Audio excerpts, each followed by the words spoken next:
முதுகுத்தண்டுடன் கால். நவகிரகத்தில் இருக்கக்கூடிய சூரியனை சரணாகதி அடைவது மந்திரங்கள், சூரிய மந்திரங்களை கேட்பது விசேஷம். சுபவிரய பிராப்தம் ஏற்படும். நலம் வீடு சம்பந்தப்பட்ட விஷயங்கள் அனுகூலம் காணப்படும். மன அழுத்தம் தீரும். ரொம்ப நாளா தூங்குறதெல்லாம் கஷ்டப்பட்டிருப்பீங்க, அதெல்லாம் நல்லா தூங்க ஆரம்பிச்சிருவீங்க. குடும்பத்துல மனம் விட்டு பேசுவீங்க. உள்ளூர் பயணம், வெளியூர் பயணம், சொந்தக்காரங்க பயணங்கள்லாம் ஏற்படும். நிறைய பழைய நண்பர்களை சந்திக்கக்கூடிய அமைப்பு ஏற்படும். நல்ல எல்லாரோட பழகி பெரிய அளவுக்கு சந்தோஷம் ஏற்படும். சுபகாரிய தடைகள் டக்குன்னு நிவர்த்தி ஏற்படும். புது கௌரவம் ஏற்படும். அரசு துறை அரசியல்வாதிகளுக்கெல்லாம் பேர் புகழ் ஏற்படும். உங்களை ஏதாவது அழிக்கணும்னு நினைச்சாங்க, அவனே மாட்டிக்கின்னு அழிஞ்சு போயிடுவாங்க. ஸோ ரொம்ப அழட்டிக்க வேணாம். தெய்வ மார்க்க பயணங்கள் ஏற்படும். நிறைய ப்ராஜெக்ட் வச்சிருப்பீங்க, அது பண்ணணும் இது பண்ணணும், செய்யவே மாட்டீங்க, அதெல்லாம் செய்வீங்க.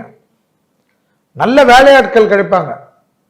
பெரிய முதலாளிகளுக்கு, பெரிய ஆளுகளுக்கெல்லாம் நல்ல செக்ரட்டரிஸ் கிடைப்பாங்க, நல்ல டிரைவர் கிடைப்பாங்க, உங்களை பார்த்துக்கிறதுக்கு ஏற்ற மாதிரி ஆளுகள் கிடைப்பாங்க. இதோட என்ன வேணும்? ஸோ நல்ல நாள், நல்ல காலகட்டம்.